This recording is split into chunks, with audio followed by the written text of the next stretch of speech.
Va ora in onda Zoom, il drive time in mezzo ai fatti con Antonino Danna.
Buonasera, di nuovo a voi la linea.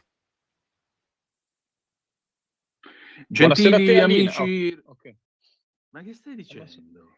Non lo so, non ti sentivo, ho detto, mi intrometto. Buonasera a te Alina, cosa? Oddio santo. Cioè io stavo partendo lanciato con la sigla. Ma lanciato, mi hai lasciato, ma almeno organizzati, scusami, dimmi, guarda che parto con un po' di ritardo, ho detto non ci sarà connessione, ti sarà venuto un colpo dall'altra parte, non te lo so dire. Non parlavi, ho detto, dico qualcosa Cioè, io. avevamo messo proprio, io avevo messo Caravan di Eumir Deodato del 1975, che negli anni 70 era la sigla di tutto il calcio minuto per minuto. Ah, non lo sapevo, vedi. C'ho qui la schedina del 26 novembre del 78. Io stavo partendo con... Ti sei malato. Cioè, veramente, io non ho parole. Stavo per fare una replica di tutto il calcio minuto per minuto. Alina, sì, scusa, rimetti 30 secondi. Natalia si chiama. Sì, Natalia. Stavo parlando prima di Alina, la nostra grande Alina. Per Natalia, comincia a sentire. Sono le 16. Allora, lo diciamo per chi chiama da fuori Vibo Valencia. Mbromo. Mbromo è un insulto tipicamente catanzarese, non è nemmeno vibonese. Mbromo, per definire imbranato. Sinucazzi imbromo. Sei uno mbromo. Ecco, grazie.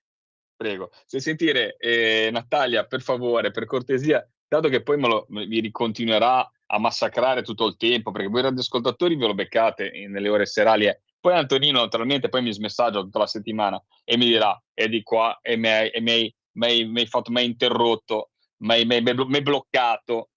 Allora, per evitare, rimetti 30 secondi di sigla, 30 secondi, se ce la fai, e rifacciamola da capo. Io prometto che sto in silenzio. Vai Natalia, se ce la fai.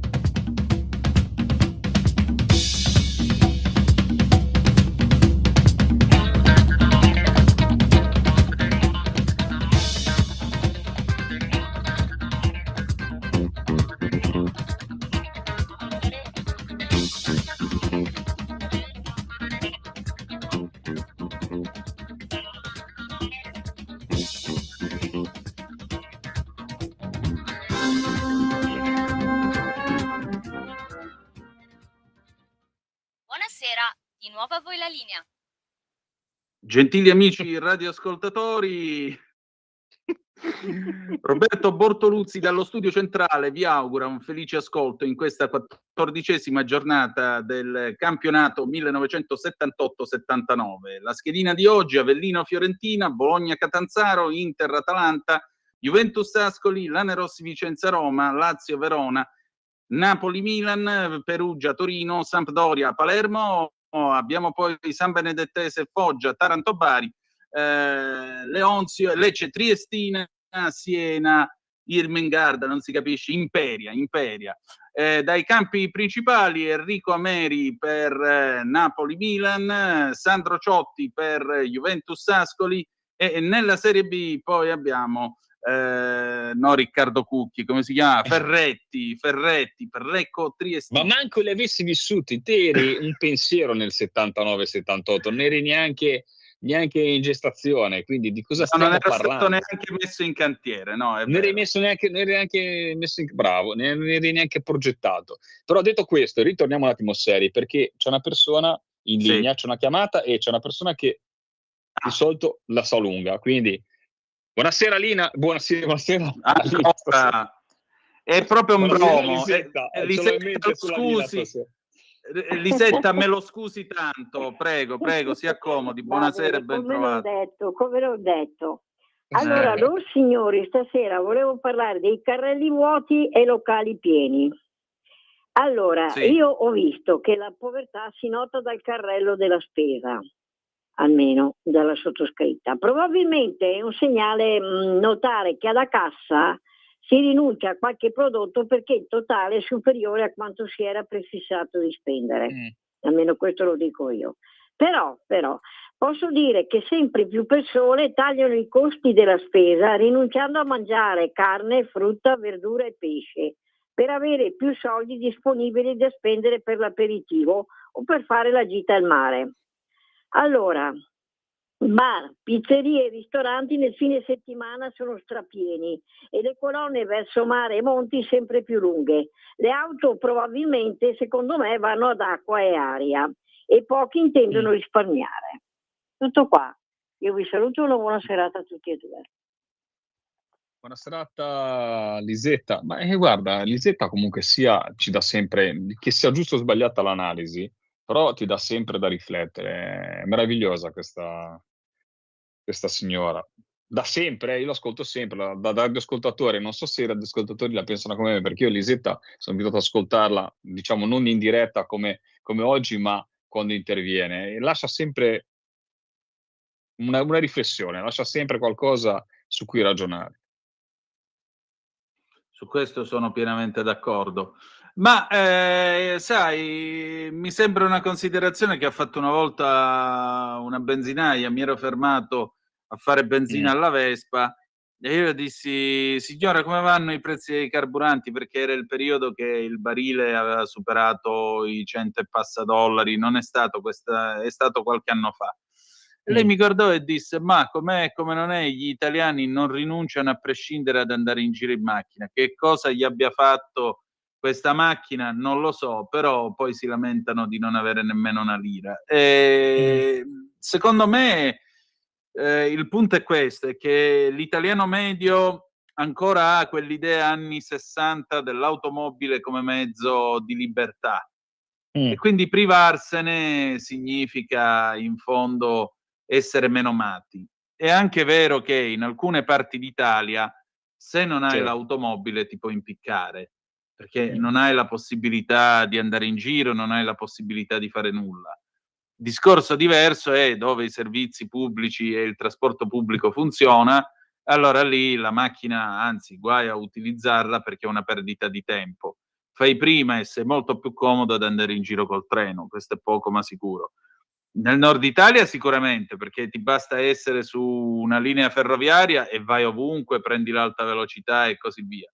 Nel meridione d'Italia hai bisogno indubbiamente dell'automobile e diventa un problema quando la benzina aumenta. Poi tu che ti sei fatto l'auto elettrica, questi problemi non ce li hai della benzina adesso. Lo sai dove ti devi mettere la spina tu, sì, dell'auto elettrica? No, io non ho mai posseduto automobili elettriche. Dillo che è tradito. No, io grazie a Dio al lato verde della forza. No, io grazie a Dio consumo benzina, domani Natalia mi vedrà arrivare con la 166, quindi... Grazie a Dio consumo benzina. Sì. Potresti metterlo, proprio fare un adesivo. Alfisti, integralisti, grazie a Dio consumo benzina. Ma te ne dico una, sono andato a fare il pieno 2 settimane fa. Arriva l'amico benzinaio, mi fa capitano, che lui mi chiama capitano. Capitano, diesel, l'ho guardato male, gli ho detto io diesel, ma mai nella vita, benzina come se piovesse. Non hai mai avuto una macchina a diesel? Te? No, purtroppo ne ho avute 2, anzi 3 ne ho avute. Non ti piace il diesel? No, il diesel mi ha sempre dato tanto dolore, tanta sofferenza. Sì. Cioè, è inutile, bene, soprattutto avete l'ultima. Capito, l'ultima è stata la meno alfa delle alfa che ho avuto.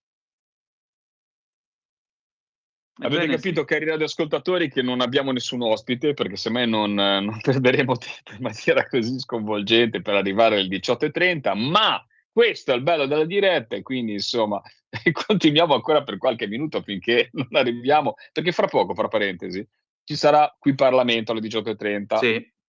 con un ospite che conosco molto bene, sì. Cui devi stare attento, mi raccomando, come la tratti.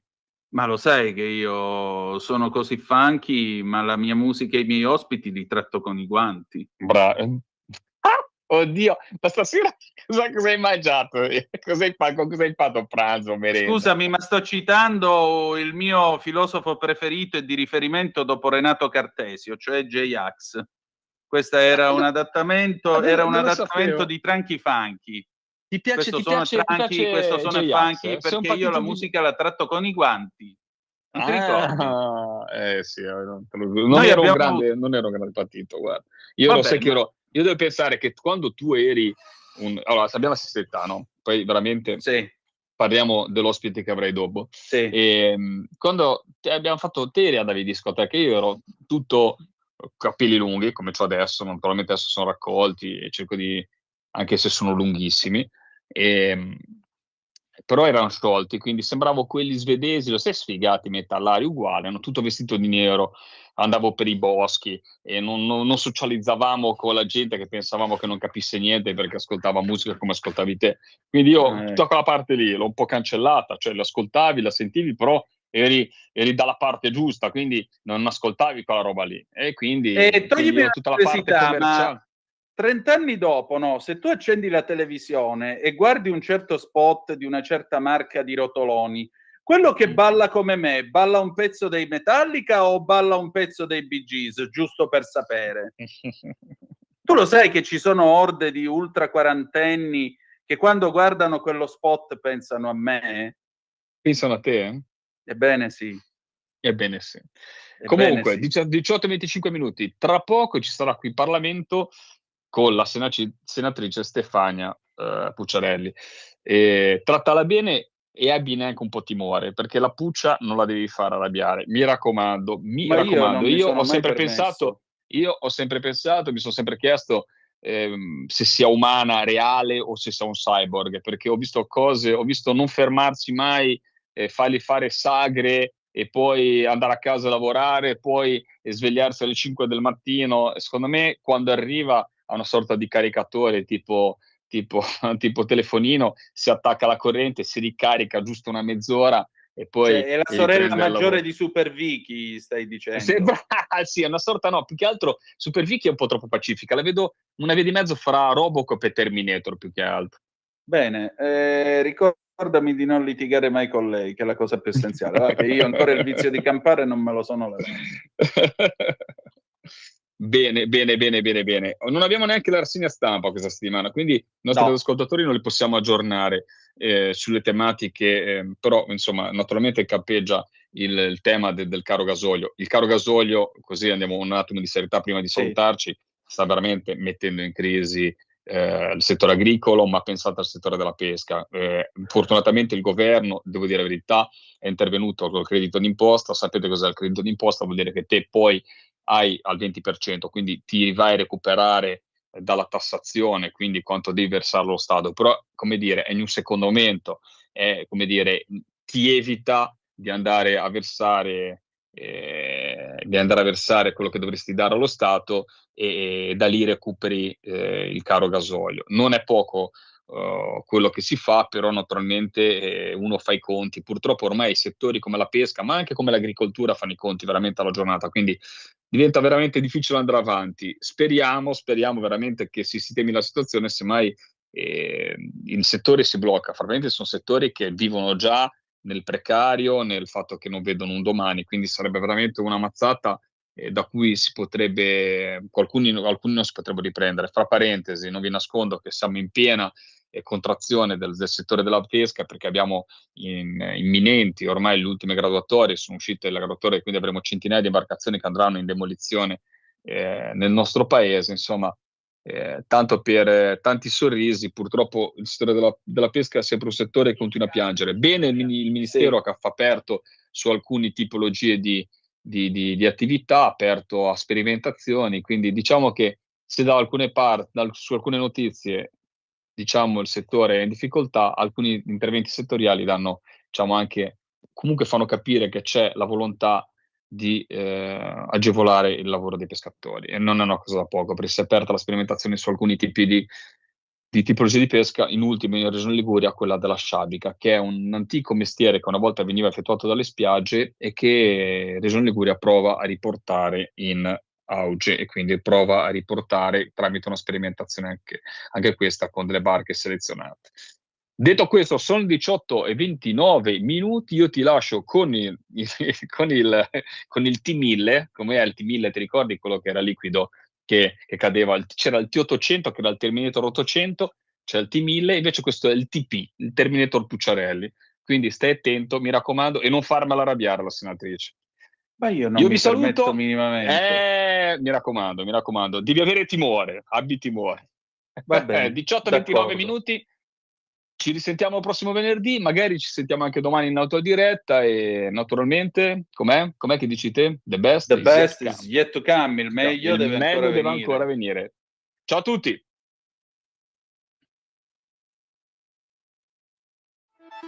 Stai ascoltando Radio Libertà, la tua voce libera, senza filtri né censure, la tua radio.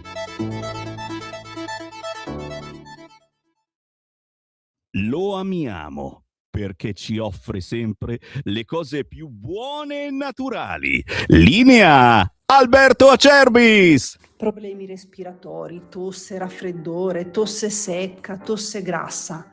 Abbiamo il prodotto che ti può aiutare. Bronco Free, la soluzione bevibile alla bava di lumaca, timo, verbena, altea, papavero e marrubio.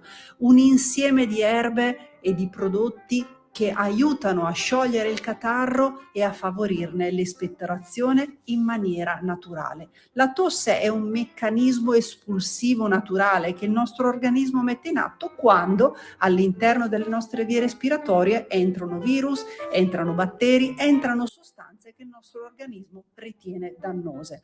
Come fare per calmare la tosse? Bisogna sciogliere il catarro e favorirne l'espettorazione attraverso un mucolitico naturale. La bava di lumaca, infatti, attraverso gli enzimi litici in essa contenuti, aiuta a sciogliere appunto il catarro e aiuta la sua espulsione. Abbiamo un'offerta straordinaria per voi stamattina. Se dite ascolto Radio Libertà e chiamate lo 030 68 40 408, 3 flaconi di Bronco Free a 59 euro, e se dite ascolto Radio Libertà voi non pagate le spese di trasporto e in più avete uno splendido omaggio. Chiamate adesso 030 68 40 408. Qui Parlamento.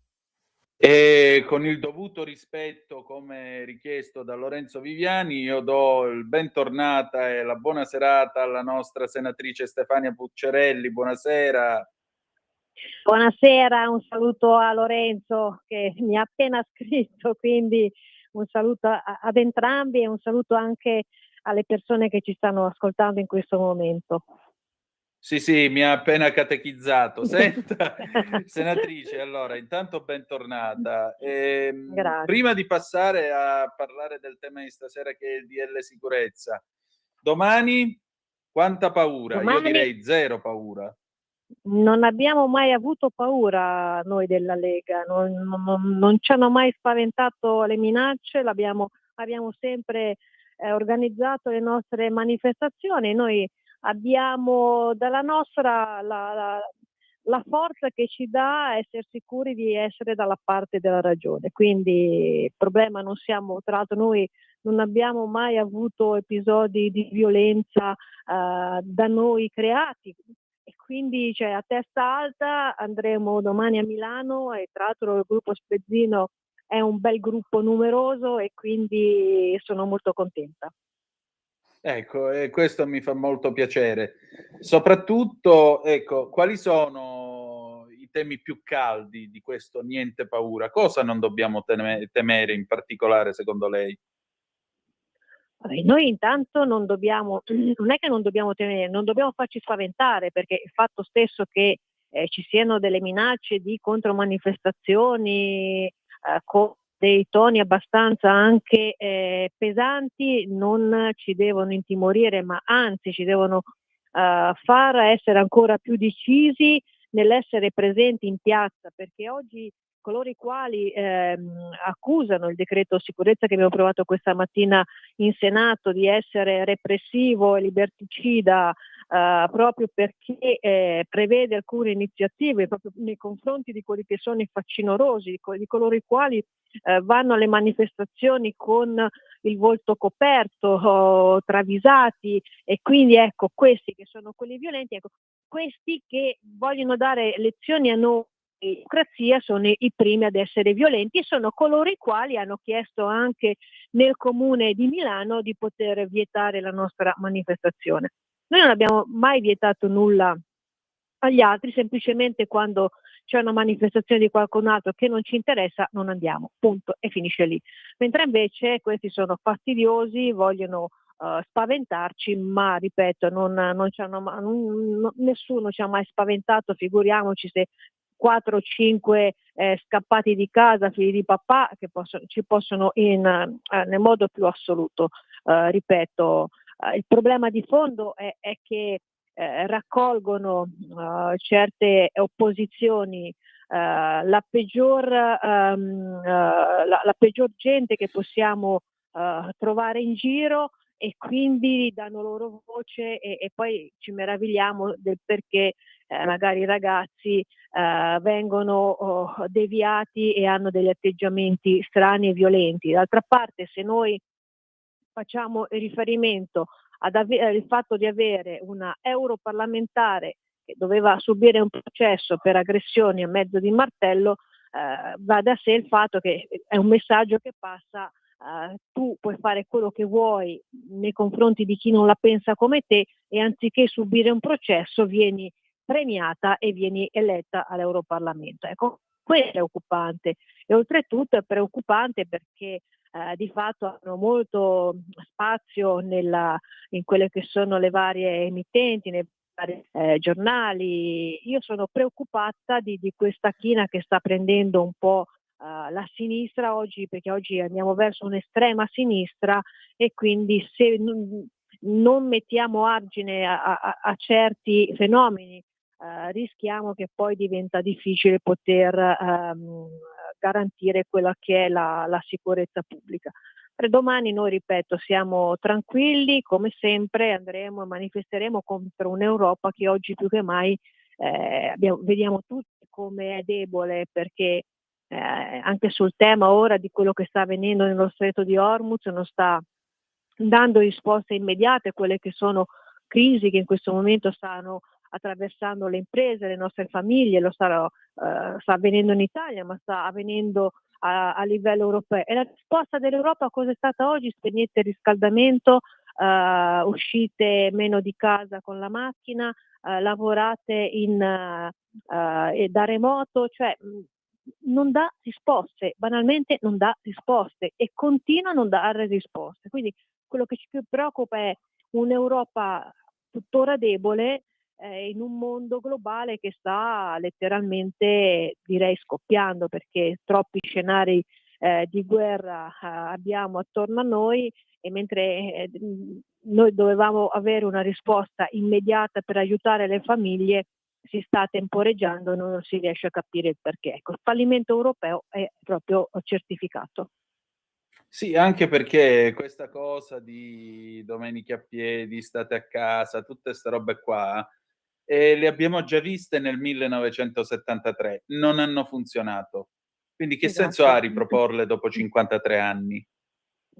Cioè, sperano che abbiamo perso la memoria probabilmente, non lo so. Ma oltretutto noi abbiamo sperimentato quello che è il lavoro in smart working con il Covid. Su alcune Sì. tipologie di lavoro io posso dire che magari su alcune iniziative è anche utile, magari per chi ha anche delle difficoltà motorie o quant'altro, poter o chi ha da dover accudire delle persone in casa, poter avere la possibilità di effettuare un lavoro da casa, ma un lavoro da casa che deve essere rendicontato poi nell'efficienza. Ma invece abbiamo assistito che dopo il Covid molti uffici pubblici hanno continuato a far sì che se il cittadino ha necessità di andare in un ufficio, se non c'è l'appuntamento non puoi andare, l'INPS, INAIL, quant'altro. Quindi da quel punto di vista c'è un peggioramento di quello che è stata l'offerta al cittadino, e quindi non vorrei che oggi, attraverso di nuovo le ipotizzare uno smart working non dal mio punto di vista così giustificato, si vada ulteriormente a peggiorare quello che è il servizio al cittadino da parte di alcuni uffici pubblici. Ecco, noi dovremmo essere invece più efficienti, essere più vicini ai cittadini, e il fatto di dover trovare delle soluzioni per una crisi come quella che stiamo vivendo in questo momento non è sicuramente attraverso quelle che sono le risposte che l'Europa ha ipotizzato di poter dare. E c'era la possibilità di sospendere quello che è il patto di stabilità per i singoli stati, ognuno poteva trovare le soluzioni per poter dare un aiuto immediato alle imprese e alle famiglie per far fronte a un'emergenza come quella che stiamo vivendo in questo momento. Ecco, non c'è una risposta europea. Ecco. Non ho altro da aggiungere e ci diamo appuntamento allora domani. Va bene, ci vediamo domani. Mi raccomando, dobbiamo essere numerosi e dobbiamo far sentire la nostra voce. Non dobbiamo scendere, eventualmente se qualcuno potrà stuzzicarci a quelle che possono essere delle provocazioni. Noi dobbiamo andare avanti a testa alta, sicuri delle nostre ragioni e sicuramente ci ascolteranno i cittadini e quindi su questo io sono molto fiduciosa. Molto bene, allora grazie come sempre, al piacere di risentirci presto. Piacere mio e a presto. Adesso pausa e ci sentiamo il Banco del Mutuo Soccorso, Grande Joe del 1985, a tra poco. Qui Parlamento. Stai ascoltando Radio Libertà. la tua voce libera, senza filtri né censura. La tua radio.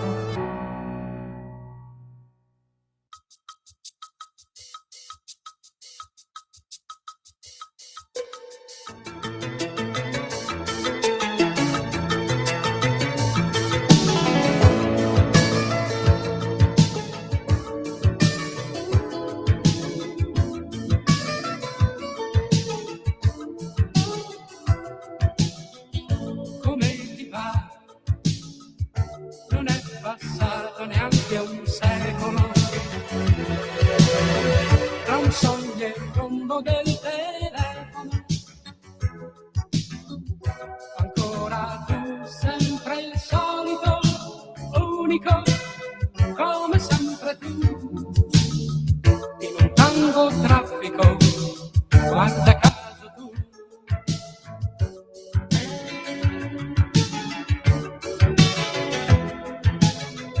Si cambia un po', solo quel tanto per non perdersi. Tra le parole molti simboli.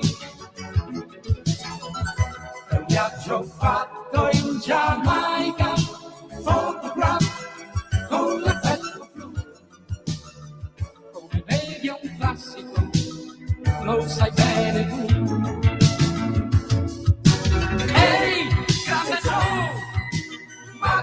mola più. Con te quando vuoi, io e te dove vuoi, sì. Ehi, grande Joe, ma chi ci ferma più?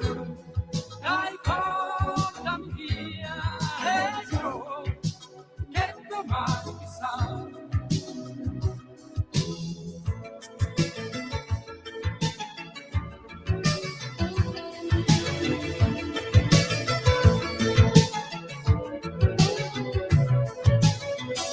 E siamo qui, perduti in questo tanto traffico, e gli aeroplani che si sfiorano, ma noi scendiamo alla prossima, al massimo, non è vero Joe, il palcoscenico, dove siamo noi? A te la linea, Antonino. Grazie Natalia, alle 18, 43 minuti e 56 secondi sulle magiche onde di Radio Libertà. Antonino Danna al microfono con voi. Questi erano il Banco del Mutuo Soccorso nel 1985 con Grande Joe.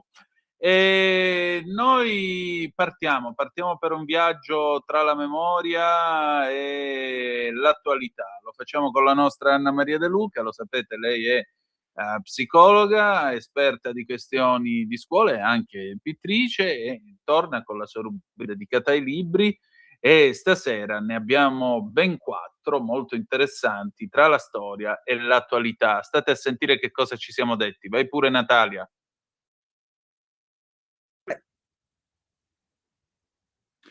Io ho il piacere di ritrovare la nostra Anna Maria De Luca, la nostra psicologa esperta di scuola, e ricordiamolo pure anche pittrice, signore e signori, perché siamo qui a discutere di libri. Ci piace molto questo appuntamento del giovedì. Oggi eccezionalmente lo mandiamo al venerdì perché ieri non abbiamo potuto, e torniamo a parlare di libri. I libri di oggi sono 4. Il soldato e il professore, a cura di Joana Salem Vasconcelos, testi integrali degli interrogatori della dittatura brasiliana Paulo Freire. Gabriele Parpiglia, dalla discoteca si esce senza voce e non senza vita, Corinaldo, una strage senza risposte. Mary Shelley, bello questo classico, molto romantico, racconti italiani. E poi Franco Casoni, Decalogo, per non morire. Cominciamo dalla dittatura brasiliana, quindi il soldato e il professore, i testi integrali degli interrogatori della dittatura brasiliana Paulo Freire. Tu tra l'altro sei molto attiva per quanto riguarda le mamme di Plaza de Mayo in Argentina, perché per motivi storici e personali sei legata alla dittatura che alla fine degli anni 70 ha insanguinato l'Argentina, e tutto questo mentre il Brasile stesso veniva sottoposto a una dittatura.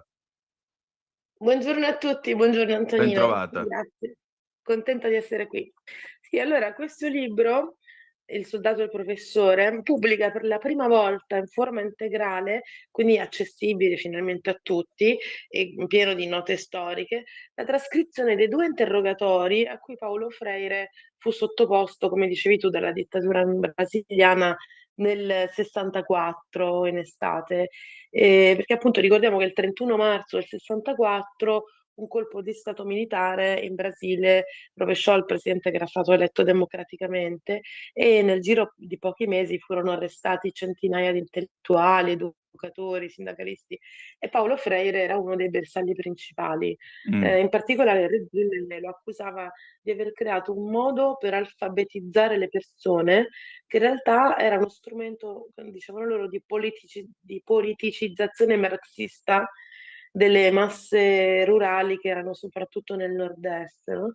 E la cosa ironica è che in quei programmi di alfabetizzazione all'epoca erano finanziati anche dagli Stati Uniti tramite l'Alleanza per il Progresso, quindi era una situazione un po' strana. Comunque Freire fu arrestato diverse volte. La prima volta era il 16 giugno del 64, tra l'altro era il giorno del compleanno della moglie, e rimase in carcere per più di 60 giorni, in una cella di isolamento che era larga 60 centimetri e lunga 1,5 metri più o meno, e con lui erano stati imprigionati anche tanti altri educatori, alfabetizzatori. Quindi in questo libro racconta questi 2 interrogatori. Il primo si tenne il 1° luglio del 64, l'inquisitore era un tenente colonnello, era uno dei principali responsabili della repressione nello stato di Pernambuco e della tortura, chiaramente. Era un uomo della linea dura, un uomo convinto che la sociologia era uguale al leninismo, praticamente un interrogatorio surreale, perché questo insomma gli chiese di spiegare i metodi Montessori, i metodi di altri pedagogisti, lo interrogò sui concetti filosofici di tempo, temporalità, sulla riflessività, sulla trascendentalità, lo accusò alla fine di non essere originale in questo suo metodo, ma di averlo copiato, lo accusò di aver comparato Hitler, Mussolini, Stalin e Peron, lo accusò di aver fatto crescere il marxismo tra gli analfabeti, insomma, è veramente interessante da leggere. Mentre il secondo interrogatorio, che fu il 16 settembre sempre del 64, fu molto più duro, però considera che a quel punto Freire era già in isolamento, quindi nelle sue risposte si sente comunque la paura. Infatti, in quell'interrogatorio lui elogiò il presidente golpista Branco, no? E addirittura disse che si sentiva felice e in pace con la rivoluzione militare, quindi lui disse quello che loro volevano sentirsi dire, no? Era un'autocensura dettata dalla paura, da questi mesi nella cella, davanti a un uomo che ordinava torture. Quindi il valore di questo libro, no, è un po' particolare, perché aiuta le persone anche a leggere criticamente gli interrogatori. Cioè, il libro è pensato come uno strumento didattico, cioè ti dimostra come leggere una fonte storica senza cadere nella trappola della letteralità, no? Cioè come leggere tra le righe, no? Quindi come riconoscere la paura nelle parole di un prigioniero, come interpretare i silenzi e anche le contraddizioni di un documento che comunque è stato prodotto dalla repressione. Quindi da una parte hai un soldato che crede nel potere delle armi, dell'obbedienza, dall'altro un professore che invece crede nel dialogo, nella parola, quindi 2 mondi inconciliabili chiusi nella stessa stanza. E leggere questi 2 interrogatori da questo punto di vista è veramente molto, molto, molto importante. Certo, è quello che dico anch'io, anche perché abbiamo un dovere, il dovere di coltivare la memoria.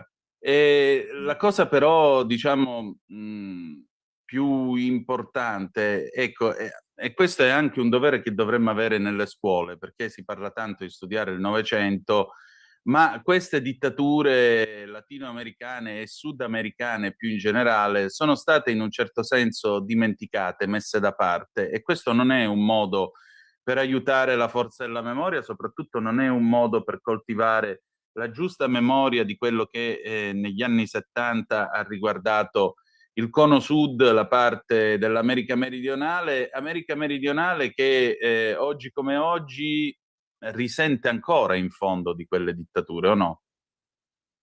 Sì, beh, adesso con l'attuale presidente in Argentina c'è un processo di rimozione della memoria, nonostante in Italia si continua. In Italia, ti dico, c'è Jorge Turburu che è diciamo, la persona grazie alla quale sono stati possibili i processi in Italia, quando in Argentina ancora erano chiusi, che sta continuando a lavorare, a tessere, quindi, la rete della memoria, quindi a unire i testimoni, a unire i sopravvissuti, perché in Argentina c'è questo appunto processo di rimozione. Pensiamo a domani, pensiamo al futuro, e quello che è stato è stato.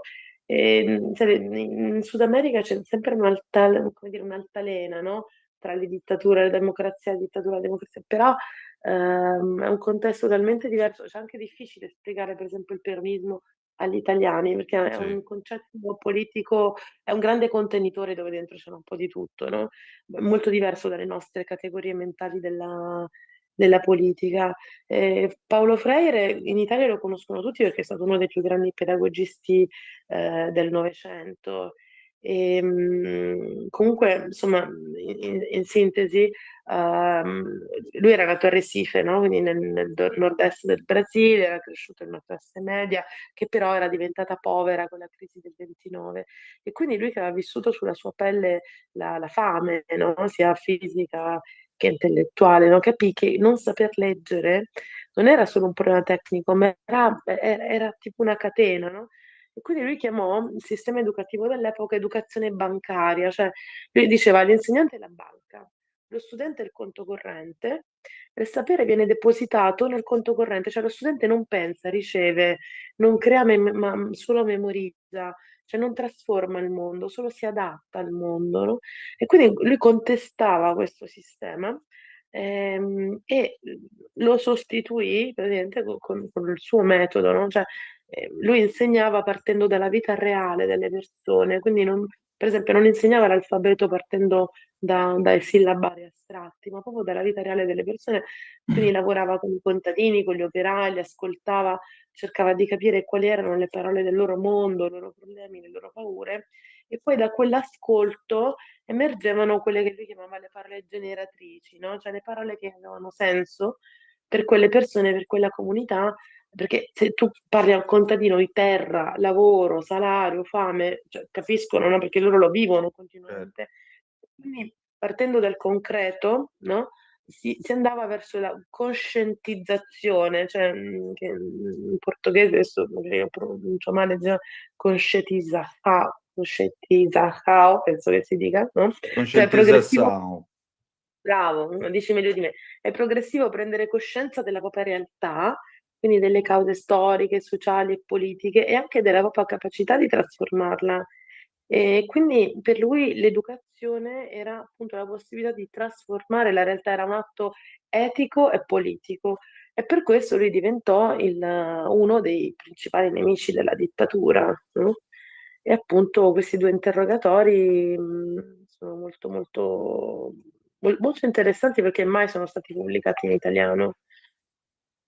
Senti, accanto a questo dovere della memoria nel Brasile degli anni 70, adesso però passiamo al dovere della memoria nell'Italia del 2018, perché il secondo libro, Dalla discoteca si esce senza voce, non senza vita, ed è un libro potente, se mi posso permettere, perché il ricordo comincia sempre con la cicatrice, ed è un libro che è stato scritto da Gabriele Parpiglia. Dalla discoteca si esce senza voce, non senza vita, Corinaldo, una strage senza risposte, per conto della Mursia. Lo ricordiamo ai nostri ascoltatori, il 7 dicembre del 2018, in questa discoteca di Corinaldo, siccome c'era un concerto di Sfera Ebbasta, si è accalcata troppa gente, una balaustra ha ceduto,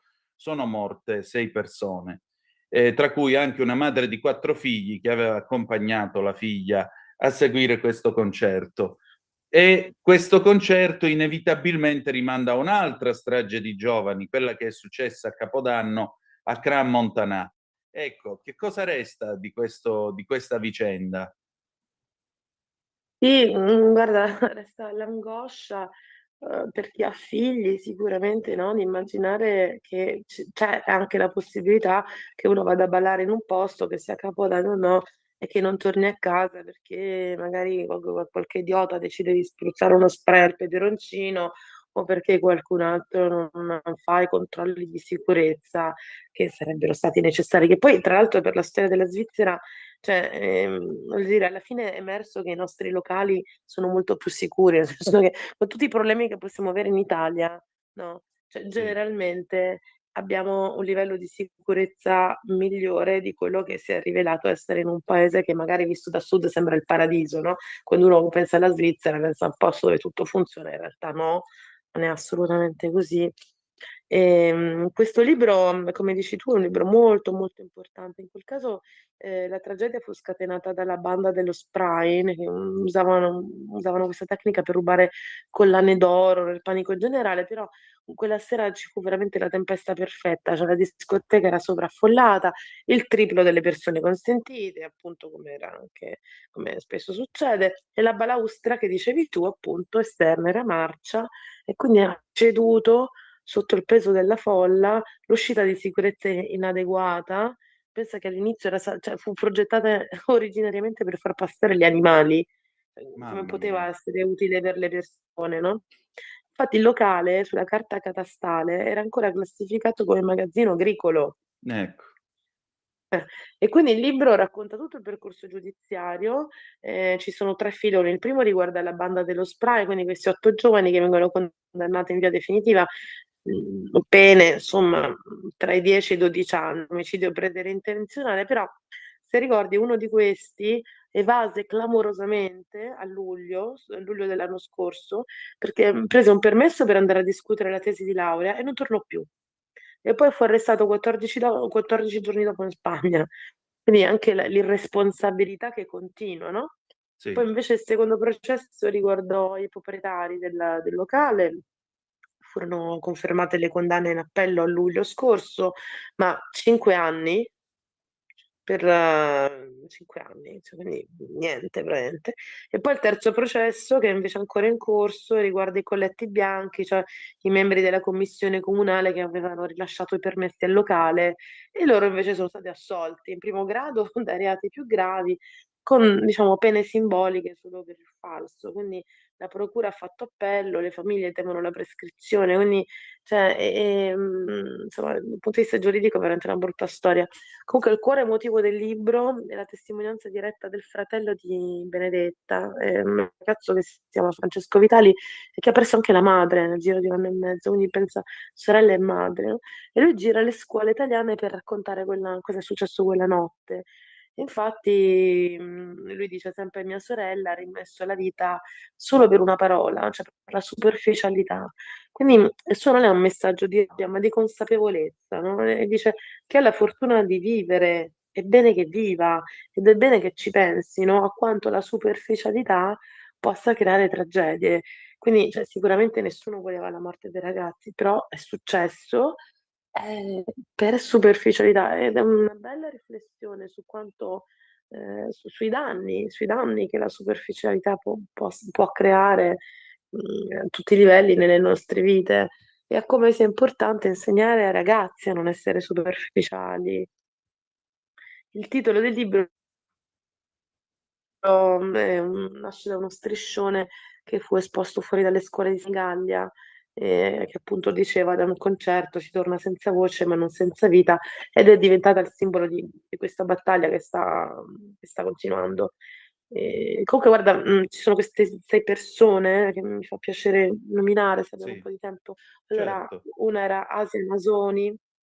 Asia Nasoni aveva 14 anni, era una ginnasta molto solare, stava a Marotta. Benedetta Vitali aveva 15 anni, studiava al liceo linguistico a Fano e la sera prima aveva detto al fratello Francesco ci vediamo domani per l'albero di Natale e invece non è più tornato. Poi c'era Daniele Pongetti, 16 anni, era un calciatore, stava tornando da un infortunio. Poi c'era Eleonora Girolimini che aveva 39 anni ed era madre di 4 figli, aveva accompagnato la figlia di 11 anni al concerto e morì per proteggere la figlia. Pensa un po' che storia pazzesca. E poi Emma Fabini, che aveva 14 anni, ed era una studentessa modello, aveva un talento nascosto per la scrittura, quindi probabilmente sarebbe diventata una brava scrittrice. Infatti il padre, dopo la morte di Emma, pubblicò i racconti della figlia. E infine Mattia Orlandi, a 15 anni, era un tifoso della Sampdoria, figlio unico. Infatti, se ti ricordi nell'immagine del funerale, la bara era accompagnata dalla Sì. maglia autografata da Quagliarella, no? Quindi è veramente una tragedia, 6 ragazzi, ma anche le famiglie, perché io anni fa scrissi un libro sulle vittime innocenti di mafia, no? E andai in giro nelle case di queste persone e ti rendi conto che non muore solo chi muore, ma muore anche chi resta vivo. perché le famiglie, i sopravvissuti, sì, continuano a vivere, ma è una vita diversa, perché ha voglia di dire che chi non c'è più lo portiamo nel cuore, sì, sicuramente, però quando muore un ragazzo giovane in una famiglia è proprio la deflagrazione di una bomba, cioè Sì, è vero, tutti ne vivono le conseguenze per sempre. è Poi tutti vero. faranno percorsi psicologici per superare, per uscire, però rimane quel lutto dentro che ti segna forte. Quindi in questi casi non muore solo la persona, ma anche quelle in parte, quelle che lo circondano, quelle che vivono con lui e con lei. Quindi una pena del genere in tribunale è veramente niente. Cioè, comunque, vorrei evitare di parlare di magistratura, perché abbiamo avuto recentemente un referendum per cui il popolo ha deciso Già. che funziona bene così, che va bene così, che è tutto perfetto, non bisogna cambiare niente. Però poi succedono queste cose, no? Che muoiono sei ragazzi. Infatti, bene che questo giornalista abbia scritto questo libro. Gabriele Parpiglia è stato molto bravo perché appunto accende i riflettori, no, su quello che è successo dopo, sui processi, sulle condanne, sulla battaglia per la giustizia che ancora appunto non è finita e che non si sa come finirà. Infatti. Anna, noi abbiamo ancora una decina di minuti e in particolare vedo che oggi abbiamo una scelta anche romantica, non nel senso di Baci Perugina, ma nel senso proprio di movimento del romanticismo. Mary Shelley, Racconti italiani. Come mai questa scelta? Sì, è un libro che è appena uscito, tutti questi libri sono usciti adesso in queste ultime 2 settimane, Sì, quindi sono tutte novità editoriali. Per la prima volta vengono tradotti in italiano i racconti italiani. È un libro diverso diciamo, dal gotico di Frankenstein, no? Che noi colleghiamo sempre a Mary Shelley e Frankenstein. Questi sono dei racconti italiani invece tradotti da Giulia Di Biagio per la casa editrice Biblioteca. Veramente questo non è ancora uscito, esce il 1 maggio, per l'esattezza. Vedete, i personaggi sono monache, fanciulle rinchiuse, viaggiatori malinconici, eroine sospese tra devozione e desiderio. Sono persone che vivono in una tensione costante tra ciò che li trattiene e ciò che li respinge. E il filo conduttore di questa raccolta di storie italiane è la fuga.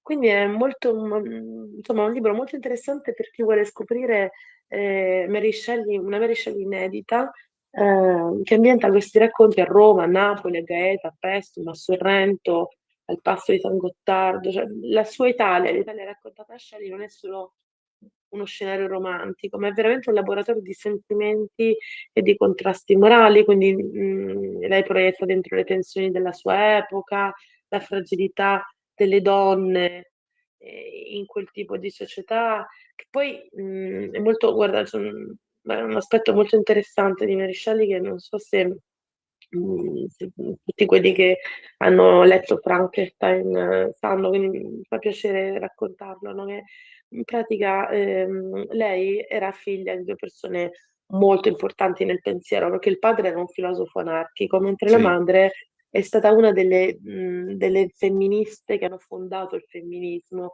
Aveva scritto un libro molto importante, no, per i diritti delle donne, però morì pochi giorni dopo la nascita della figlia, pochi giorni dopo la nascita di Mary. Quindi lei crebbe con questo privilegio di avere questa doppia eredità intellettuale straordinaria, però anche con il senso di colpa mai del tutto elaborato della madre morta dopo il parto, no? E ebbe tutta una vita tra genio e tragedia, perché penso che a 16 anni incontrò un poeta romantico che era già sposato, e scoppiò questo amore pazzesco, scapparono in Europa sfidando le convenzioni dell'epoca. Poi, quando dopo tanti anni la prima moglie di lui si suicidò, finalmente loro due si sposarono. Cioè, veramente la sua vita è una vita romantica nel senso letterario del termine. Lei rimase incinta più volte, perse i figli, cioè, morirono piccolini a 3 anni, a 1 anno, quindi c'era questa morte che continuava a inseguirla, no? La madre morta con la sua nascita, i bambini piccoli morti. Quindi quello che poi accadde è che nell'estate del 1816, mentre lei stava sul lago di Ginevra in vacanza con il marito e un medico, era un'estate fredda, no? perché c'era stata l'eruzione di un vulcano in Indonesia che aveva oscurato il sole in tutto l'emisfero settentrionale e quindi erano chiusi dentro questa casa per il maltempo e si lanciarono una sfida, cioè scrivere una storia dell'orrore. E lì, chiusa in questa casa col maltempo fuori, Mary, che all'epoca aveva 18 anni, sognò la scena di uno scienziato che creava una vita artificiale e poi fuggiva inorridito dalla sua stessa creatura, no? E da quel sogno nacque Frankenstein. Certo. Nacque Frankenstein è questo romanzo che anticipò la fantascienza, che la proiettò come dire, nell'Olimpo degli scrittori. Quindi per tutti noi che conosciamo la Shelley, diciamo, gotica, questi romanzi italiani sono una sorpresa, quindi assolutamente consiglio di leggerli. E per finire abbiamo lo psicologo clinico Franco Casoni che per i tipi di Armando Editore pubblica Decalogo per non morire, 10 consigli utili per prolungare la nostra esistenza. Come la prolunghiamo? Che è la cosa mi interessa.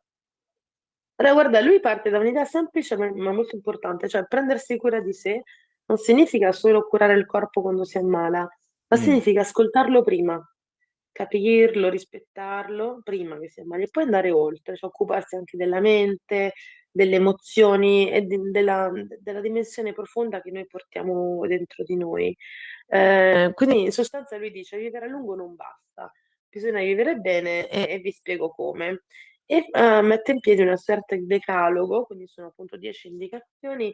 La prima è la prevenzione, quindi avere rispetto delle basi della salute quotidiana, medicina preventiva, nutrizione, sonno, dormire bene, dormire a giuste ore, ritmi biologici, fare analisi e controlli periodici, cioè queste sono le fondamenta scientifiche per vivere bene ogni giorno.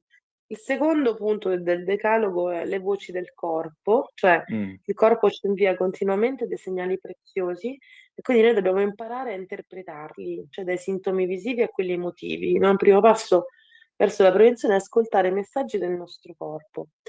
3. Evitare le intossicazioni e fare delle pause depurative, cioè meno zuccheri, meno alcol, meno cibi confezionati. Lui sostiene che la vita moderna intossica l'organismo e quindi depurarsi regolarmente è necessario per proteggere fegato, reni, cellule.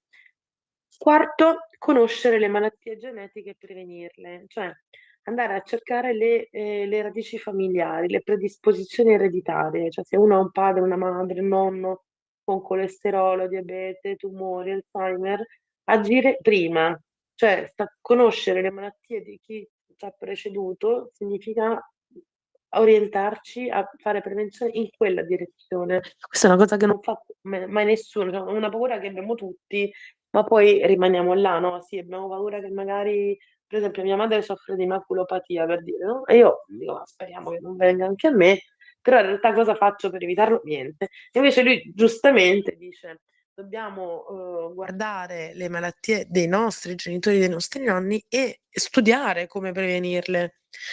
Poi invece la seconda sezione riguarda la psicologia. Il quinto punto del decalogo, lui dice che bisogna evitare i comportamenti di immobilismo, cioè interrompere i cicli autodistruttivi e le abitudini nocive, liberarsi dalle prigioni interiori, cioè scegliere con coraggio la strada del cambiamento e della responsabilità. Quindi se uno in una situazione vive male, non deve restarci dentro, deve cercare di uscirne fuori, perché la vita è una e non possiamo buttarla perché cerchiamo sicurezze o perché non vogliamo sconvolgere l'equilibrio che abbiamo, non possiamo ridurci a vivere male per questo, no? Quindi interrompere i cicli autodistruttivi.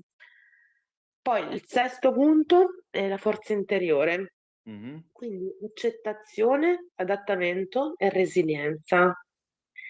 E lui cita Nietzsche, che diceva chi ha un perché per vivere può sopportare quasi ogni cosa, no? Cioè la motivazione forte. Settimo punto del decalogo, coltivare pensieri positivi e superare depressioni, ansie e fobie, quindi avere una mente libera, cioè significa educare la propria mente alle parole positive, ai pensieri costruttivi. Sai, molte volte la gente parla con parole negative, no? Che le parole hanno una forza, ne abbiamo parlato tante volte nella Esatto. commissione.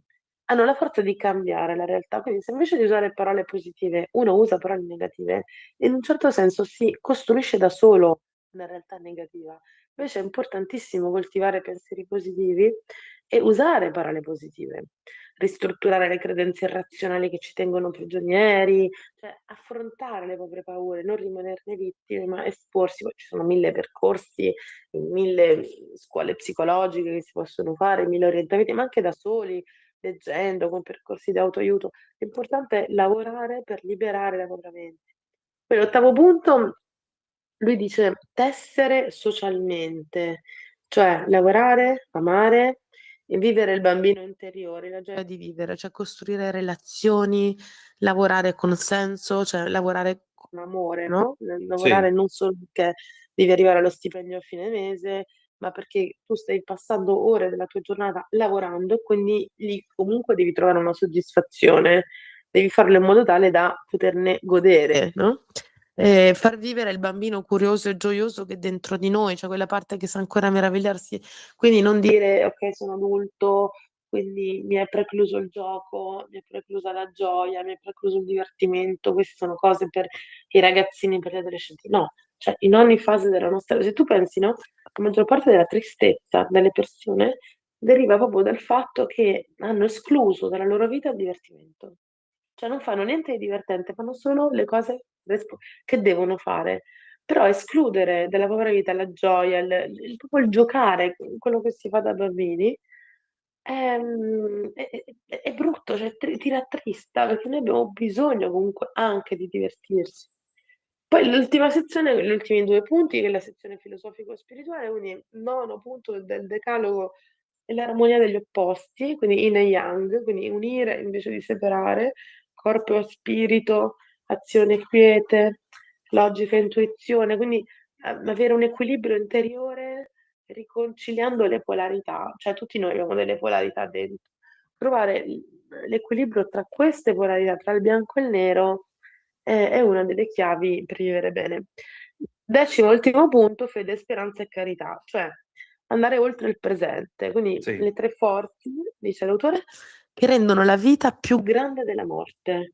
Quindi una visione spirituale che attraversa più secoli, le culture, e che ci dà rifugio, indipendentemente da quale sia la religione in cui crediamo. Comunque fede, speranza e carità sono i 3 assi che ci permettono di vivere anche proiettati nel futuro, oltre alla vita, no? E quindi ecco, questo è il decalogo che ci propone Casoni, che appunto, come dicevi tu, è psicologo, grande esperienza, insomma, in vari campi, e ci dona veramente, poi è proprio un dono questo libro, sì, è proprio una specie, una guida completa, diciamo una bussola per chi vuole vivere meglio e anche più a lungo. Molto bene, Anna, io ti voglio ringraziare come sempre per queste nostre scorribande tra i libri e al piacere di ritrovarci presto. Quando vuoi, settimana prossima. Grazie. Grazie a te. Stai ascoltando Radio Libertà, la tua voce libera, senza filtri né censure, la tua radio.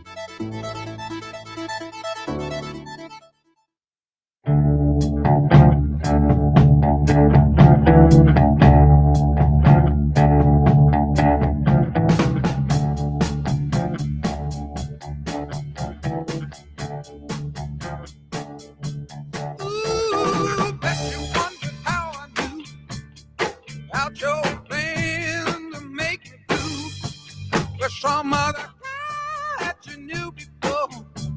You were the skies, you know I love you more. You took me by surprise, I must say, when I found out yesterday. Ooh, I heard it through the grapevine. Not much longer would you be mine. Ooh, I heard it through the grapevine. And I'm just about to lose my mind, honey, honey, yeah.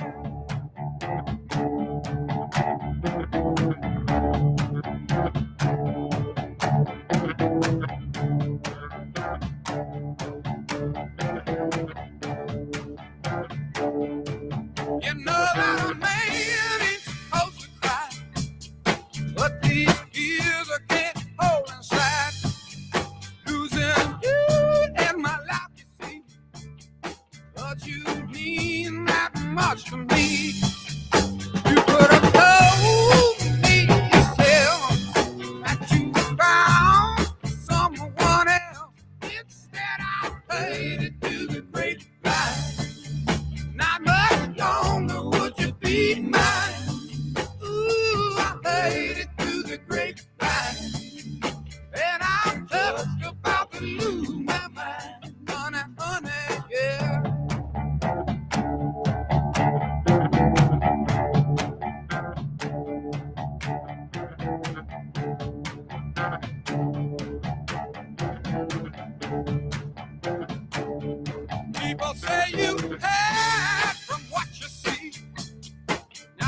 now, from what you hear, I can't help being confused.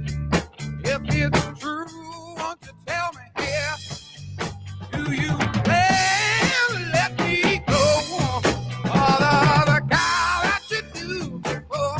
Ooh, I hate it to the grapevine. Not much longer would you be mine. Ooh, I hate it to the grapevine. And I'm just about to lose my mind. Honey, honey, yeah. Di nuovo a te la linea, Antonino. Grazie Natalia, alle 19:18 minuti e 33 secondi sulle magiche onde di Radio Libertà. Questo è sempre Zoom, il drive time in mezzo ai fatti, anzi chilometro Zoom, il drive time in mezzo ad agricoltura, pesca e ambiente, perché oggi è venerdì. E avete ascoltato i Creedence Clearwater Revival, Heard Through the Grapevine, 1970, signore e signori. Allora, alcune notiziole per voi, giusto per riassumere che cosa vi aspetta quest'oggi e per domani. Tra non molto avremo il faccia a faccia con Ale Musella, con cui concluderemo la nostra trasmissione. Domani alle 8 ci sarà lui, il grandissimo Pier Vittorio Scimia, che condurrà da par suo la rassegna stampa insieme a Matteo Desio. Poi ci sarà liberamente il nostro direttore responsabile Giovanni Sallusti, Sava Sandir, e poi il garage dell'Alfista, io Alex Cereda e Giovanna Scaglione per la vostra gioia. A seguire tutta la regolare programmazione del sabato di Radio Libertà, dopodiché dalle 14 fino alle 18 circa saremo di nuovo in onda, ci sarò io in diretta a fare la radiocronaca della manifestazione che la Lega ha organizzato in Piazza Duomo per domani. Senza paura, mi raccomando, senza paura. Avremo collegamenti, ospiti in diretta, vi racconteremo, ovviamente daremo voce a chi sarà sul palco ed esprimerà le sue idee, le sue posizioni. Io vi invito a essere dei nostri, a intervenire al 340 670 9659 oppure allo 0292947222 che apriremo nel corso della trasmissione. Un'ultima occhiata alle zappe che avete mandato. Maurizio commenta così l'incontro che c'è stato appunto del gruppo dei 40 per quanto riguarda lo sminamento dello stretto di Hormuz. Da Parigi noi e soci interverremo nel Golfo per sminarlo e aprirlo solo dopo la firma della fine del conflitto. Eroica posizione, vai droni ucraini, ha ragione Trump, non hanno bisogno di questa Italia ed Europa. Adesso diamo un'occhiata anche alle agenzie, l'ANSA, eccola qui, gli europei a Trump, siamo pronti per lo stretto ma senza la guerra. Meloni, navi italiane disponibili, la Premier, impegno sulla base di un'autorizzazione parlamentare, in linea con le missioni Aspides e Atalanta. Il cancelliere Merz, anche gli USA partecipino. Il presidente USA contorna ad attaccare, la NATO stia alla larga, sono stati inutili. Medio Oriente, l'Iran, Hormuz è aperto, Trump, Teheran sospenderà il suo programma sul nucleare. Borsa, Milano e l'Europa chiudono di slancio con la riapertura di Hormuz e crolla il petrolio. Libano in festa per la tregua, in migliaia cercano di tornare a casa, l'accordo con Israele.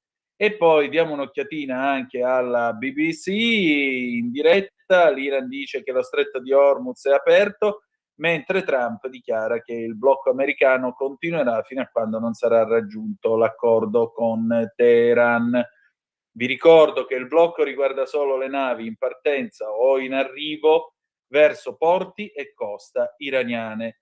A proposito della riapertura, della dichiarazione da parte degli iraniani di riapertura dello stretto di Hormuz, va anche precisato che i Pasdaran hanno fatto sapere che le navi civili passeranno soltanto con la loro autorizzazione. Il completamente inutile segretario di un inutile ente quale l'ONU, cioè Antonio Gutierrez, dice che tale dichiarazione da parte dell'Iran è un passo nella giusta direzione. Un passo nella giusta direzione. Lui plaude alla decisione dell'Iran. Va bene. siamo commossi. Chiudiamola qua che è meglio. Adesso, signore e signori, faccia a faccia con Ale Musella e poi ci saluteremo con Luciano Ligabue e Venerdì non mi rompete i coglioni 2017. No, io, è il titolo della canzone. Grazie per essere stati con noi e ricordate che malgrado tutto, the best is yet to come, il meglio deve ancora venire. Vi ha parlato Antonino Danna. Buonasera. E allora, signore e signori, eccolo qua, nel pieno sole di Dubai, il nostro immenso Ale Musella. Ciao Ale. Ciao. Ale, allora, è tempo di parlare in fondo di Fuffaguru, del dilettantismo che c'è ad Abu Dhabi per quanto riguarda il mondo dell'arte. Che ti è successo sta settimana? Ma no, insomma, a parte sul Fuffaguru l'abbiamo già volta. Rimane sempre il discorso che la professionalità con la quale in Italia in alcune situazioni si parla di arte qui rimane un po' effimera, nel senso che rimangono veramente sempre sulla superficie.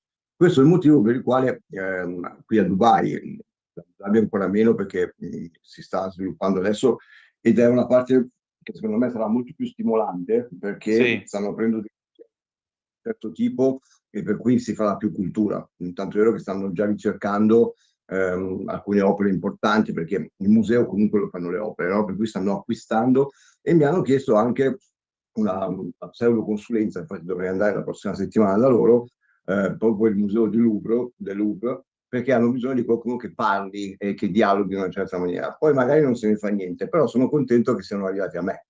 Per arrivare a me, che sono qua da solo 6 mesi, vuol dire che probabilmente ci avevo visto giusto, perché evidentemente figure in grado di dialogare e di raccontare l'arte e la cultura in una certa maniera forse non ce ne sono tantissime, perché altrimenti, come ti dicevo, non è che dopo 6 mesi arrivo io e subo. Per cui questo mi fa piacere, perché vuol dire che sono stato abbastanza lungimirante. D'altro canto, invece, adesso è alle porte a Abu Dhabi, scusami, a Dubai, sarà il mese prossimo, e sono curioso perché sarà la prima volta che vado a vederlo da qua, per cui dopo aver lavorato per 6 mesi. Credo che verrà fatta abbastanza bene proprio perché hanno voglia di far perché le mostre e le esibizioni qua a Dubai ne sono sempre state fatte tantissime ogni mese, proprio per incentivare sia la parte legata alle aziende, perché comunque vengono, fanno venire le persone, espongono, e anche il turista, perché il turista, al di là del fatto di andare al mare o vedere le alternative che ci sono qua, se ci sono delle belle fiere viene a vederle. Per cui questo significa che c'è un po' di ricerca. Allora, per quanto riguarda il problema fino adesso è stato che quelli che esponevano qui erano le gallerie che c'erano già, per cui le persone local, le persone che sono qui, non hanno questo grande stimolo di andare a vedere una fiera che espone opere che abitualmente possono vedere tutti i giorni. Per cui si sta lavorando invece sul fatto di far venire persone da fuori per far vedere qualcosa di nuovo, perché altrimenti è un po' statica, è un po' si rincorre la coda. Per cui anche in quel caso mi hanno chiesto una consulenza. Per cui devo dire che sono alla fine, per essere solo da 6 mesi qua. Insomma, diciamo che non va del tutto male. Però certo, mi sembra che gli scogli da affrontare ce ne siano tanti. Allora, il primo scoglio da affrontare che c'è stato in questo periodo è stata la disinformazione che veniva data su che cosa succedeva a Dubai. Questo ha fatto sì che molte persone si fidassero di quello che è la comunicazione. Anche in Italia, devo dire, la comunicazione è stata abbastanza mirata e dissacrante nei confronti di Dubai. Ma questo perché? Perché purtroppo è sempre stata vista come hai detto tu, la parte dei Fuffaguru, no? Un pochino ci sono, per carità di Dio, però c'è anche tanta gente seria che lavora.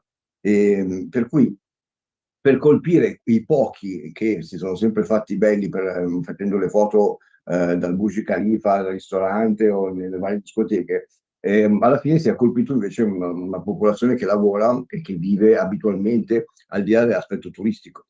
Per cui tutto quello che è stato raccontato chiudessero nella speranza di riaprire. Adesso poi la stagione sta finendo perché Pasqua era A parte che è un periodo, è la prima volta che c'è un clima molto fresco anche adesso, perché normalmente adesso inizia il caldo, poi probabilmente tra 2 settimane si morirà, però in questo momento è veramente primavera e abitualmente i ristoranti all'aperto o tutte le varie attività sono floride.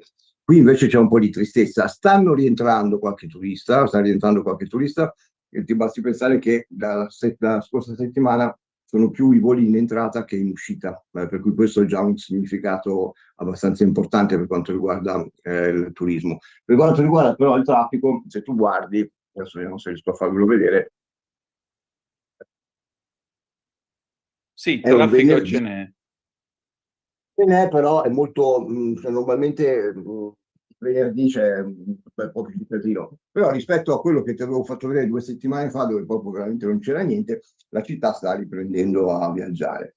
Io spero che questo colpo, che comunque ha subito Dubai, perché non si aspettava questo aspetto di persone, c'è anche rimasta male, Dubai la identifico come una donna io, ok? Sì. Per cui c'è rimasta male, che è stata abbandonata dalle persone che hanno sfruttato la sua immagine, hanno sfruttato il lusso anche effimero, e poi appena ci sono state le difficoltà se ne sono andati.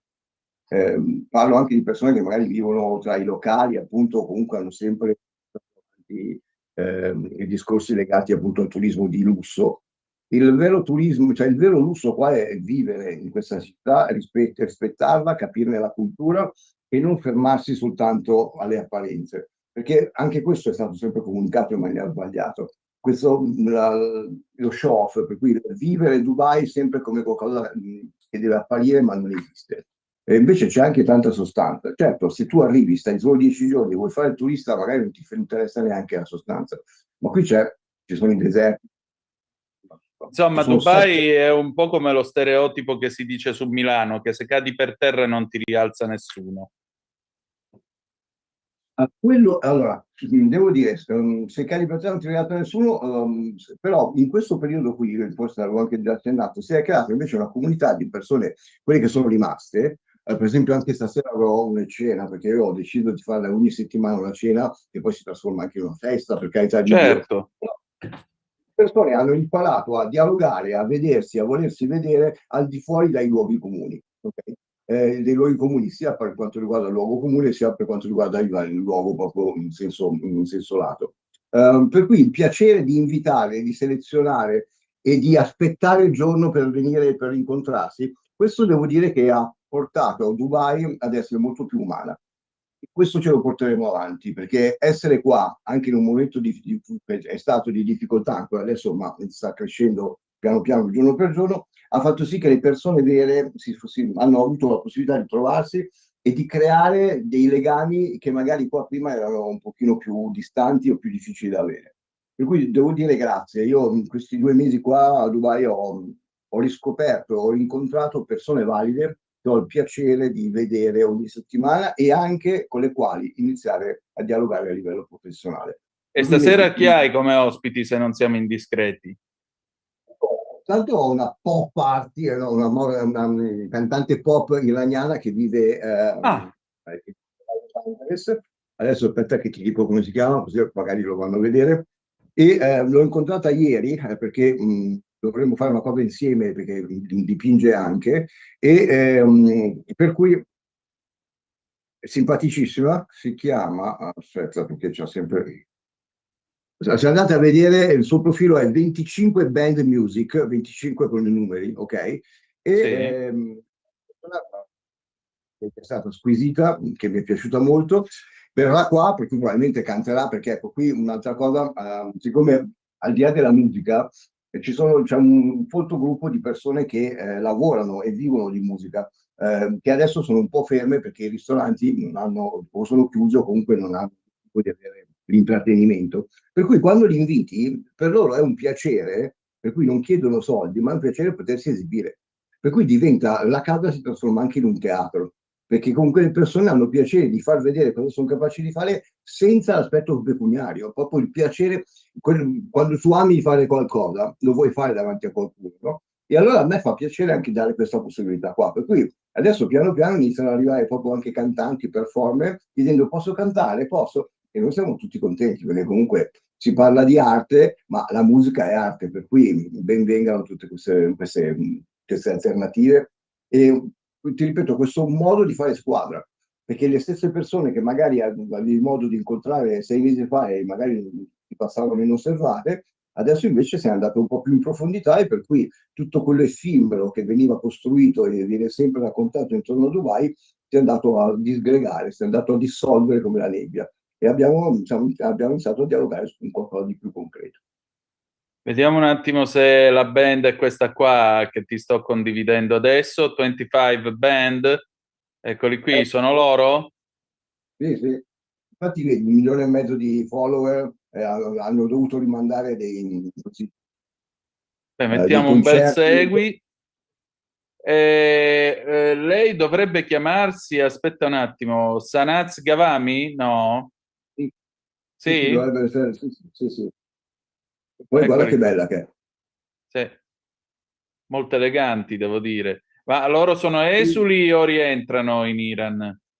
No, loro sono esuli, figurati, perché stiamo parlando di cantante pop, per cui e poi lo vedi che è infatti vedo che qualcuno sotto gli scrive Javid Shah, gloria allo Shah. Sì, sono decisamente esuli. In Iran non glielo permetterebbero, a parte il fatto che per ora in Iran internet è cut off, è tagliata da più di un mese, quindi... Mi hanno detto però ieri che fortunatamente allora non solo per quanto riguarda le linee internet e per cui il portatile, però almeno almeno il telefono normale, per cui la linea normale sono riusciti a ripristinare, per cui riescono in qualche modo a dialogare, non certo in maniera facile, però si stanno attrezzando, per cui anche in Iran tra l'altro non si sente più niente, non se ne parla più, però all'interno dell'Iran qualcosa sta succedendo, per cui le persone non si sono fermate e questo mi fa piacere perché il problema grosso è parlarne tanto per 20 giorni e poi... Sì, sono pienamente d'accordo, ecco qua, infatti vedete, ho fatto anche questo post, qua siamo nell'agosto del 2021, aiutate l'Iran, questo era il periodo in cui in Iran non c'era il vaccino Covid, era il periodo della pandemia. Insomma, lei è molto coinvolta e vedo molto attiva per il suo paese e per la sua libertà e questo le fa onore. E quindi immagino che sarà una serata a base di musica, politica, parole e molto altro. Cavolo, manco solo io, porca vacca. Quant'è che ci mette l'aereo da Malpensa a Dubai, scusa? 6 ore. 6 ore. 6 ore, e arrivo tardi lo stesso. Allora, ieri tra l'altro Giuseppina Irene Groccia, che è un'editrice, nonché curatrice e artista che ho qua, anzi adesso ti faccio vedere anche la sua opera, mi ha scritto un articolo che parlava appunto della Home Gallery, per cui paragonandola a ovviamente Leo Castelli e la Factory di, come si dice, Andy Warhol, proprio perché in effetti io postando tanto e facendo vedere, ecco, quest'opera qua dietro è sua. Bella. Bellissima. Anche questa è una delle più fotografate, questa si chiama Rosso Chioto, anche lei è sua.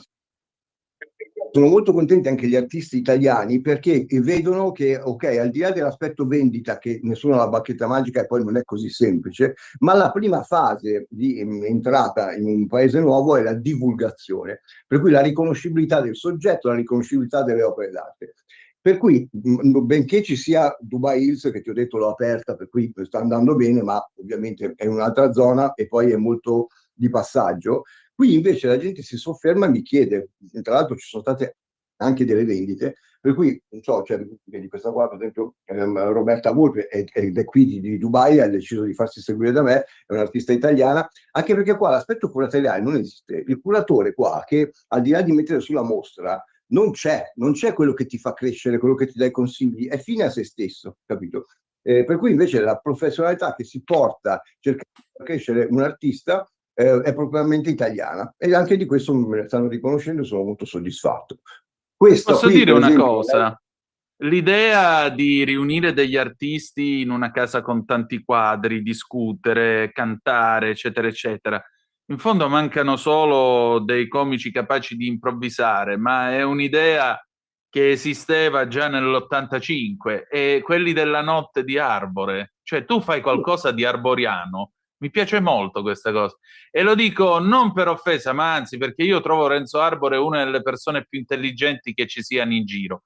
Io lo trovo davvero arboriano tutto questo, l'altra arte, l'altra TV, l'altro modo di raccontare l'arte, perché l'idea di portare in casa degli artisti, farli interagire, anche avere tutti questi quadri alle pareti che fanno arredamento ma sono anche in offerta per chi li vuole comprare, e quindi è anche business, perché va detto, è anche business.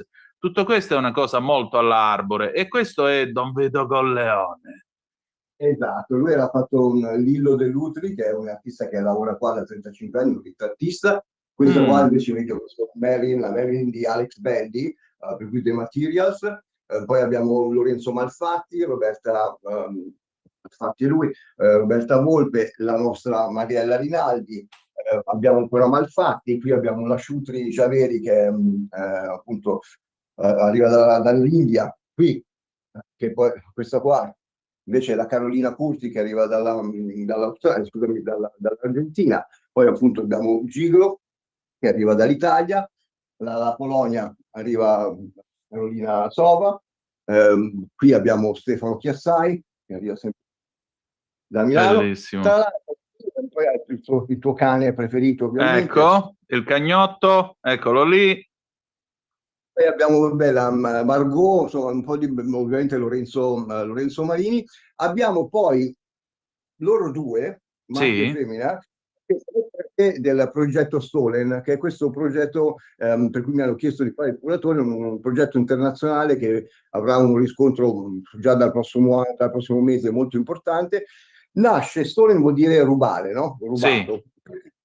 È un personaggio che non vuole farsi vedere, ma che ha fatto una sfilata qua a Dubai e gli hanno rubato 1,5 milioni di euro di vestiti, lasciando nella villa solo i manichini.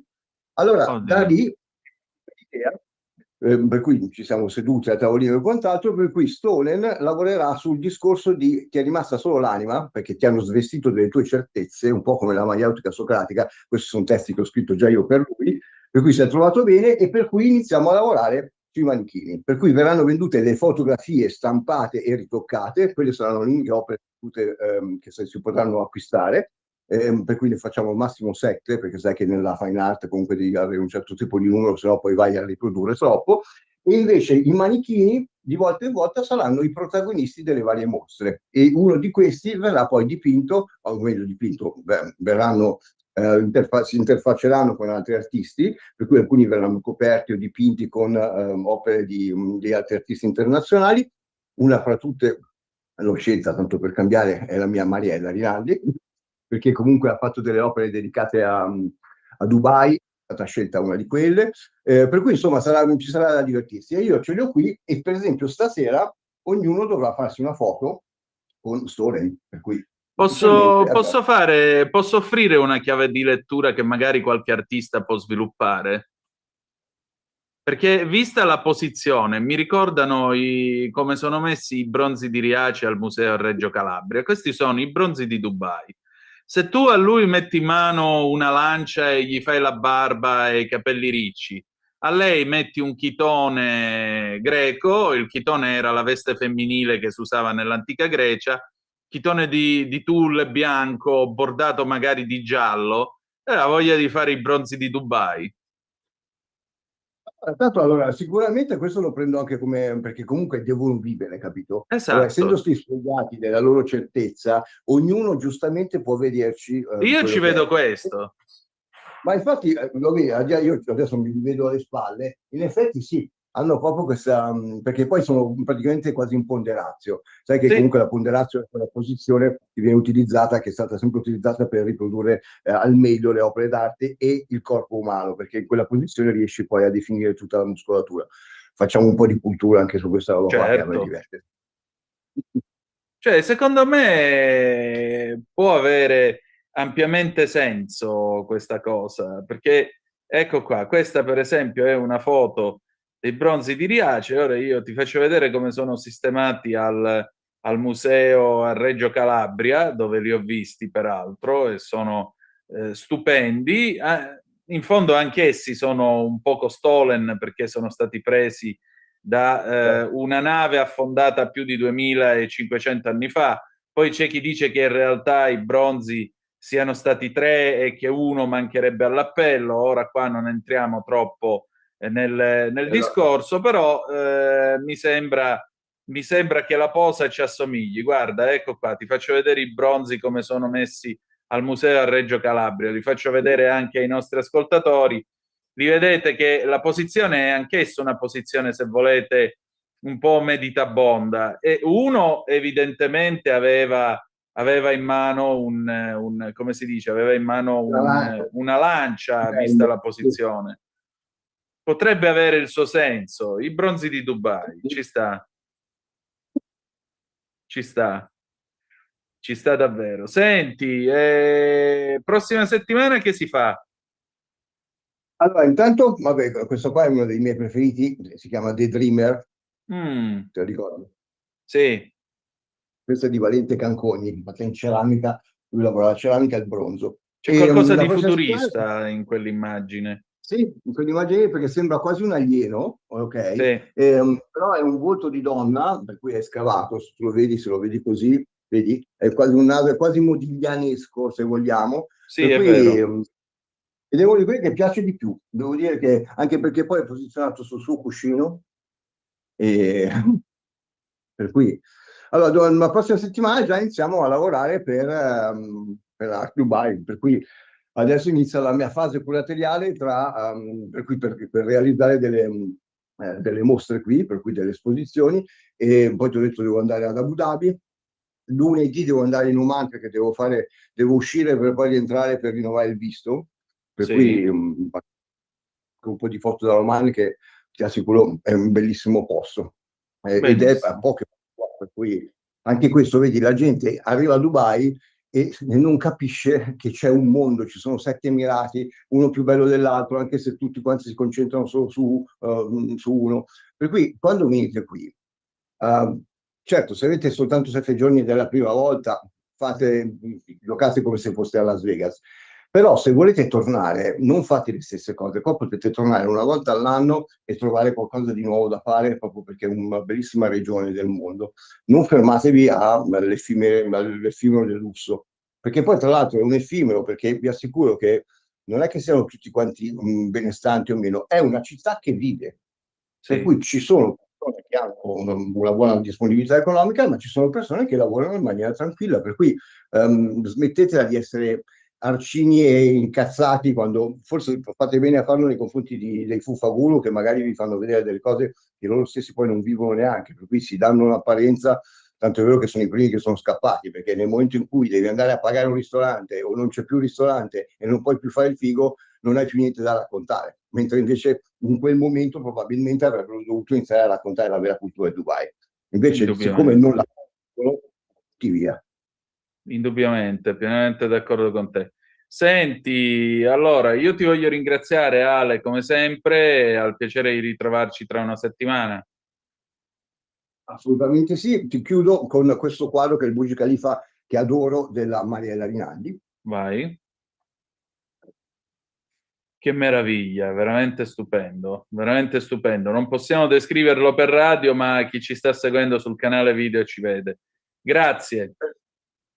Grazie mille, e mandami sempre il link che io poi dopo lo trasformo in podcast, così lo possono vedere ed ascoltare. Mi pare chiaro. Grazie ancora.